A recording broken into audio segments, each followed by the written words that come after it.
to amend the motion that I made and was seconded. So we're going to have discussion on the amendment.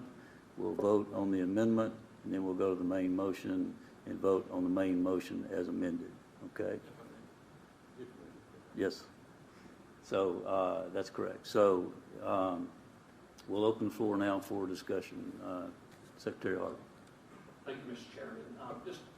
I want to make sure I heard you correctly, because I know that Representative Whitson had written an op-ed last week that I found of great interest, and it sounds similar to it. Your motion is to go to the State Museum to create an exhibit. That op-ed called for the military branch of our state museum, which I think most people probably don't know exists right now, but hopefully after one of these days when the economy turns back around, and we would be able hopefully to bolster that as the War Memorial Building is renovated. And maybe we should be bolstering the collections of those to include other military heroes. But I want to make clear, you're talking about the State Museum, not the military branch of the State Museum. Is that correct, State Museum, yeah. Okay. The decisions, yes. Okay. Well, I'll support the motion. I have a comment. Mr. Halloran. Just as I just want to make sure that I'm right about history as well. 30s and 40s, isn't it? So Admiral Farragut, Gleaves, I believe Maury, they were part of an idea of a Hall of Heroes anyway. Hall of Naval Heroes. Hall of Naval Heroes, so that we ended up with these busts to put in these alcoves, not because that was the original intent. The intent was they were going to have a Hall of Heroes, and when that failed, when it didn't materialize, you had busts and you put them there. It was just how Murray left, never could figure it out. But he was there for the Gallery of Naval Heroes, is what it was, and for some reason Maury was moved. Nobody could figure out exactly why, and the whole original concept was disappeared, didn't fall forward. Bust and you put them there. It was just how Murray left. Never could figure it out. There for the Gallery of Naval Heroes is what it was, and for some reason Maury was moved. Nobody could figure out exactly why, and the whole original concept was. Seems like we're circling back to the original intent anyway, which was to honor military heroes in separate context. I'm just noting. You want to be recognized? Before I recognize Mr. Gentry, I've got a follow-up question for that as well, Comptroller, and that is your motion is to honor military, not solely naval. Is that correct? I mean, we talk. Alvin York ain't no Navy guy. I'm just making sure that from the original intent, of naval is not necessarily carried forward. No. Mr. Gentry, you're recognized. I'd like to get a little clarity on this. To be clear, I came here today to vote to remove the Forrest bus from the second floor to the State Museum. What you're proposing sounds good, as long as the State Museum is ready to take all three buses. And if this in any way delays us being able to move through the process from the commission to the Historic Commission to the museum, I have a problem with that. And so, as much as I would love to see us all together voting as one body to do this, if as long as the Forrest bus move does not get delayed as a result of it, I would be okay with it. Now, I see everybody scurrying, talking to the museum. I'm on the Museum Foundation Board, and that would not be my board. But the fact is that, have you had discussion with the museum, and are you comfortable that they're ready to take 3 instead of 1 and do what you're proposing? I am not. I have had questions on this, and I'm not at all sure that they're prepared to take Forrest. I'm not sure. Well, All whatever the historical commission says. I mean, I don't believe it was going to delay anything at all. But that's. I think they're prepared to take Forrest. Yeah, I think they were prepared to take Forrest 3 years ago. And so we might be able to get an answer. I see the director. We've got representative from the museum board. Please come forward. Without objection, the committee members will hear. Please state your name and. Yes. Hi. I wasn't prepared to speak today. I'm Ashley Howell, Executive Director of the Tennessee State Museum. Thank you, Ashley. So the question becomes one of delay in potentially accepting the bust 1 or 3. Do you see any issues with doing that? I don't see any issues in accepting the bust. Just a point to make, these busts are within State Museum collection, so this would be a relocation to the State Museum. In terms of display, specifically as it relates to military history and the War Memorial and the military branch, we will just need some time to think about that. So as long as that time frame is open and that we're able to appropriately plan for that, work with state partners on that, that is the job of the State Museum. And so we're willing to take that on, but I think we would just need to appropriately plan for that time frame, for those costs, and for that space. So all 3 busts are currently part of the museum now? Correct. Correct. So it's not changing anything from that standpoint. It's just location. And just to follow up on Mr. Gentry's question regarding, have y'all had conversations also about the Forrest bust and what could be done with it?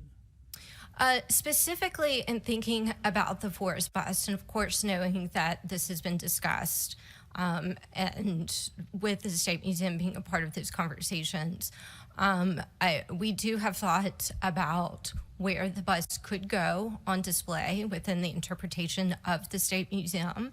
Of course, we don't know how much the bust weighs, and so there's some logistics in that.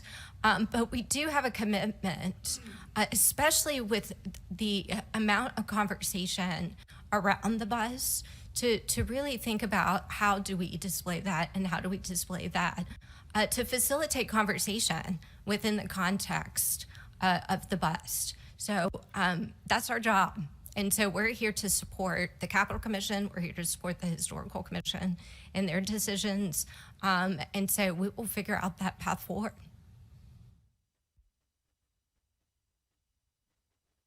Questions, Mr. Gentry? No, I'm good. Thank you. I have a question. So just to clarify, you're talking about the timeline for setting up an exhibit? Correct. appropriately, Not the Correct. timeline for actually moving the bus? Correct. Okay. Correct. I do. Because you could actually accept it before displaying it. Correct. Okay. Okay. Correct. You could As accept all 3. before correct. displaying. Correct. Okay. And I guess just a point of clarification there. If this commission, and if it goes to the Historical Commission, if that is what is decided today, if both commissions are okay, that we may have to think about that time frame, specifically in terms of display and interpretation. It is a process, and we want to make sure we do it right, and that we do have the appropriate scholars a part of that process.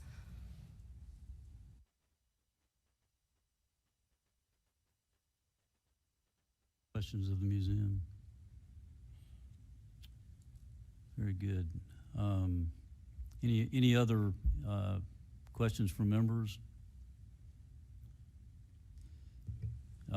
Representative Hill, any questions from you, discussion? Okay, If you guys could, in the back, make sure the Representative Hill is unmuted so that he can speak if he so desires. He is? Okay. I'm still just a little confused about the timing of this as it goes to Historical Commission. I mean, to Mr. Gentry's comments, I mean, what, we really came here to talk about the Forrest bus today, and I would like to hear a little bit more about how this plays out with historic. Does this go over as a package of moving 3 buses, or? Yeah, so what'll happen is you got the amendment that we're about to vote on. Depending on the outcome of that amendment passing, then we'll pass the main motion or not, depending on how that outcome is. And it would come over then as a duly acted motion of this body. And there is an entire process that the Historic Commission, we've got to have 60 days notice prior to getting the petition to them within 60 days, not of today, but 60 days before they hear it. So there's a lengthy process that the Historic Commission is required to go through to make sure that we meet all of those standards. And so part of our motion includes that, making sure that we're meeting all of those standards. And so then it would go to the Historic Commission, and then, honestly, at that time, it's out of our hands. So, what's required of this commission today is to act on approval or not of the motion that's before us, and that's really all we can do at this point. That sets everything else in motion with the Historic Commission and the action that they may or may not take, right? All right, so we are on the amendment, and so this is, yes? Read the amendment again. Sure. You read. You want to read it? I'll read it here. Yeah, you got it. The amendment states that the statues of Admiral Farragut and Admiral Gleaves also be moved from the second floor of the state capitol to the Tennessee State Museum, with these 2 statues, along with a bust of Lieutenant General Forrest, to be made part of an exhibit to be established honoring Tennessee's military heroes, and that the alcoves vacated after these 3 items are moved to be filled with items commemorating state or federal elected officials from Tennessee or events directly related to actions or activities that have occurred on the second floor of the state capitol as determined by the Tennessee General Assembly.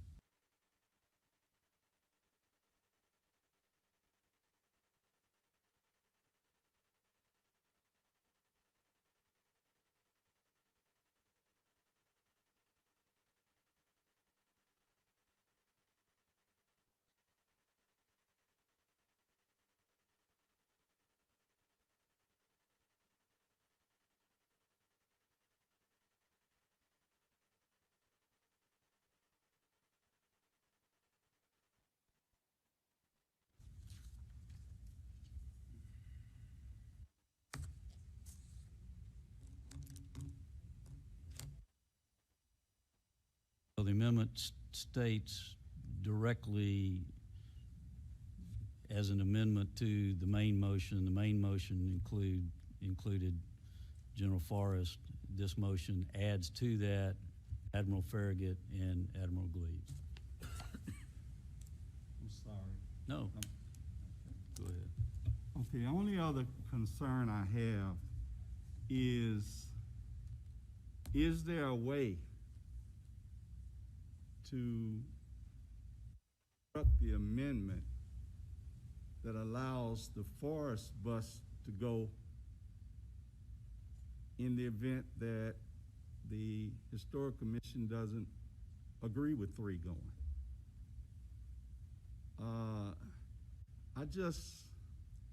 I'm concerned that we are in a position now, we came here to talk about the Forrest bus, and we're in a position where there's a possibility, a great possibility, that this can be moved to the museum, which I think is a great idea.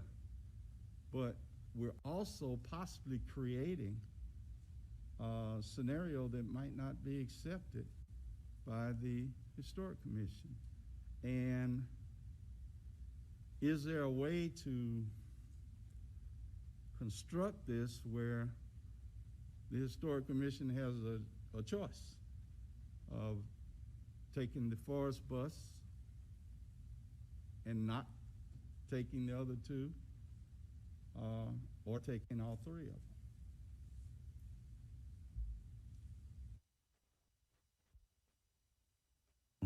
I don't know if you're asking for him to change his amendment.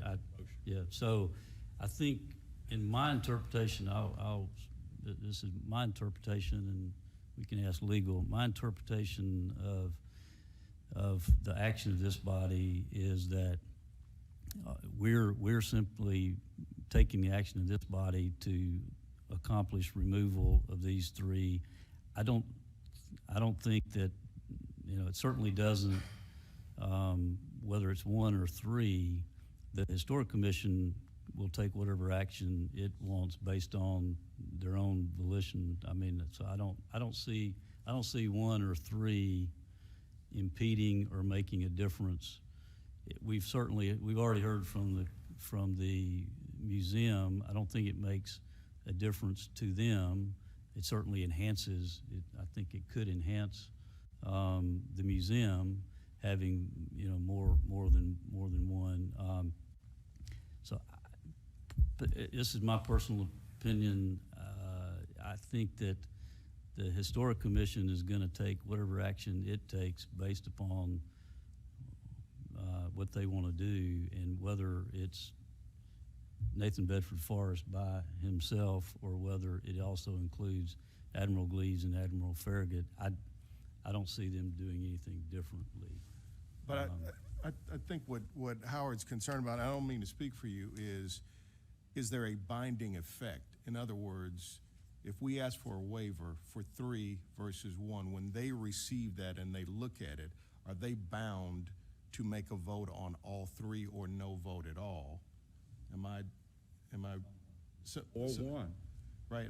Are they bound to receive this as a package of busts that have to be decided on when the primary issue was Nathan Bedford-Forrest, or could they receive that and go?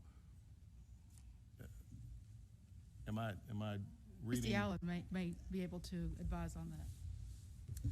My name's Christy Allen. I'm counsel to the commission.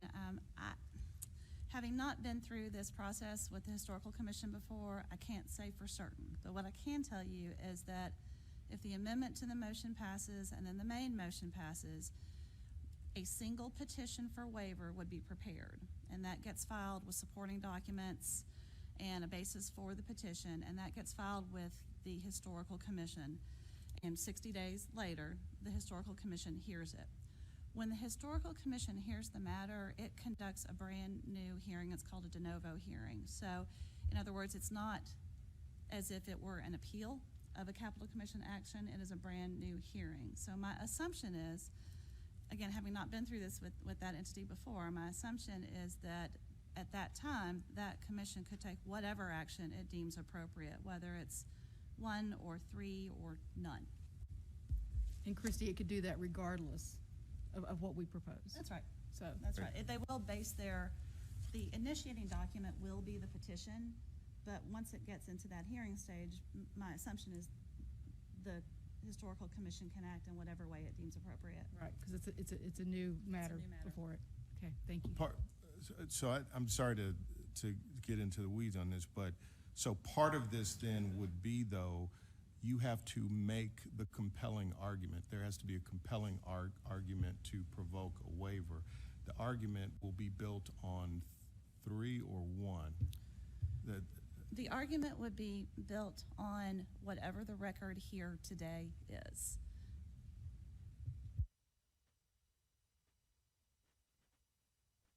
Any other questions? All right, we're voting on the amendment. This would be Comptroller Wilson's amendment to add the 2 additional busts in addition to Nathan Bedford-Forrest being removed from the Capitol into the State Museum.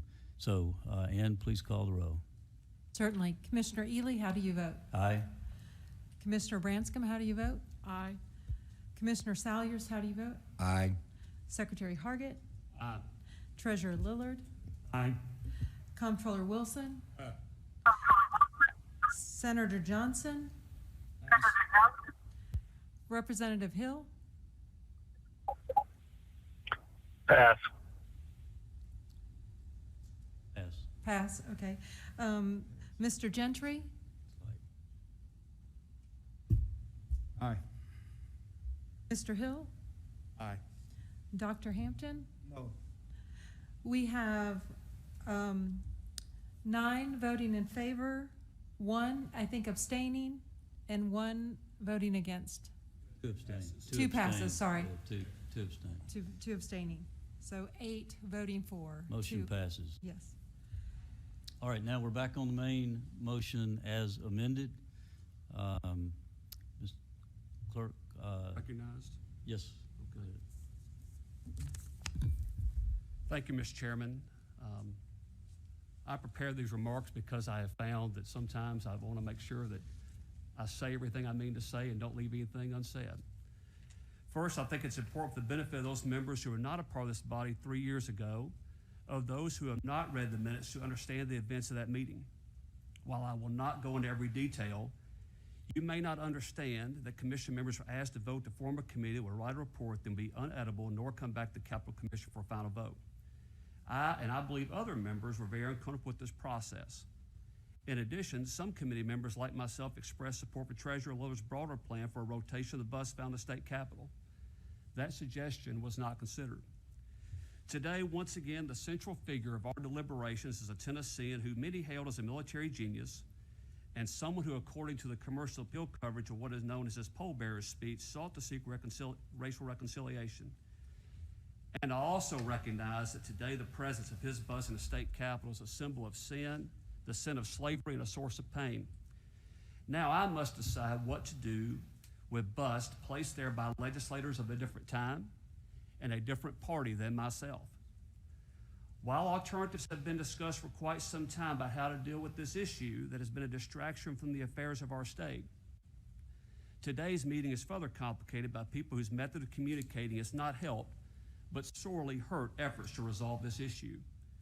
I want to make clear that the efforts of a few have weakened the opportunity for those of us seeking healing and unity in attempts to have constructive dialogue.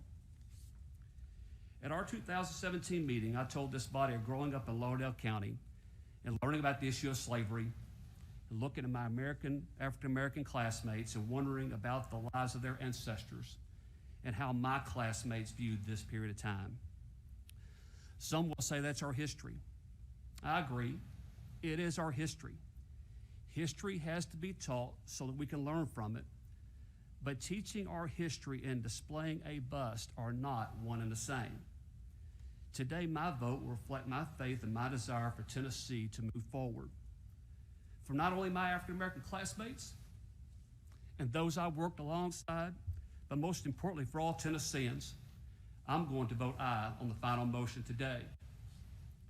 It would also be my desire that if alcoves become available, that we will find a way to honor the importance of women in our state. Today, none of these alcoves recognize any of the prominently elected women from our state government. I hope this will be strongly considered when the opportunity becomes available.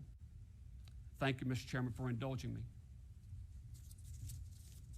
Thank you, Secretary Hargett. Okay, we are back on the main motion. Any other comments or questions? Mr. Gentry.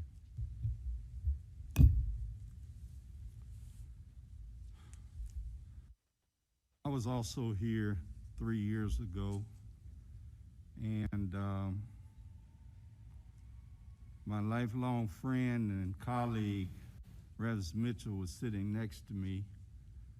Of course, he has gone on to glory.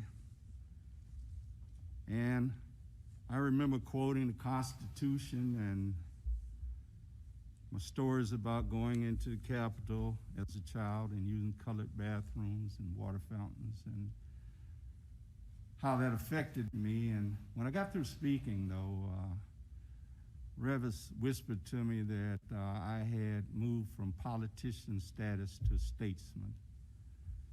And I guess that's just to tell me that I did a good job. And from Revis Mitchell, if he tells you did a great job speaking, you take that as a compliment because he was amazing. I don't have a statesman's speech today. And I'm going to be honest with you, I'm not very comfortable. I voted for an amendment that I'm not comfortable with. But I voted for the amendment because I want to see, I came here today to see the Nathan Bedford-Forrest statue moved off the second floor and moved to the museum. And sometimes you have to do some things you're not comfortable with, as long as it's not wrong, for your end result. And I just hope and pray that voting for the amendment is not going to in any way impede or deter what my intent was today. And I just want to say that I did talk about my experience as a child in the Capitol. But for those of you who don't really see out of the same lens as some of us, I know it was said that Forrest had 3,000 to 5,000 black people, I guess they were colored then, at his funeral. You might chuckle at this, but half of them probably were his children or relatives. And if you do chuckle, let me tell you where my perspective comes from. My last name is Gentry. And Gentry was my dad's grandfather's name. He was a slave master. My mother's last name was Laughlin. Laughlin was the name of my mother's grandfather. He was a slave owner. And there were 13 kids on my mom's side and 11 on my dad's, so the numbers grow pretty quick. And so I don't tell this story often. I know Harold did a great job of explaining his history. When I see Nathan Bedford-Forrest, you can tell me all the things you want to tell me about how he changed, and God bless him, and I hope he's in heaven. But the only thing I see is my great-grandparents. And I'm glad that I had some great-grandparents because at least I'm here to be able to do my job, but I don't see what you see if you tell me that you just see a hero. That you see a great man that changed. I get it, but I see my great-grandparents. I see rapists and slave owners.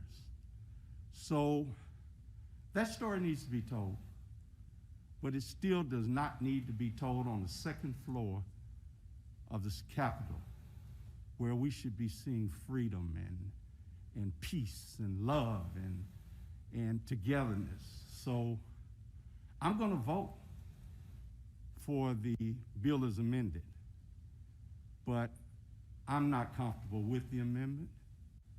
But I just hope and pray that the amendment works and that we finally move this bus to a place it belongs and we're able to start a new day on the second floor of the state capitol. Thank you. Mr. Gentry, any other questions, committee members? All right, we're about to take a vote on the main motion, and please call the roll. Certainly. Commissioner Ely? Aye? Commissioner Branscombe? Commissioner Solers? Aye. Secretary of State Hargett? Treasurer Lillard? Aye. Comptroller Wilson? Senator Johnson? Representative Hill? No. Mr. Gentry? Aye. Mr. Hill? Aye. Mr. Hampton? Aye. We have 10 votes for, Aye. 9 votes for, and 2 votes against. Sorry. Motion passes. Thank you. Before, let me ask if there's any other business before the committee today. We have no further business. Do I have a motion for adjournment? So moved. So moved. Seconded. Second. Do we have to call the roll for this? I don't. Yeah, voice vote. All in favor of adjournment, say aye. Aye. We're adjourned.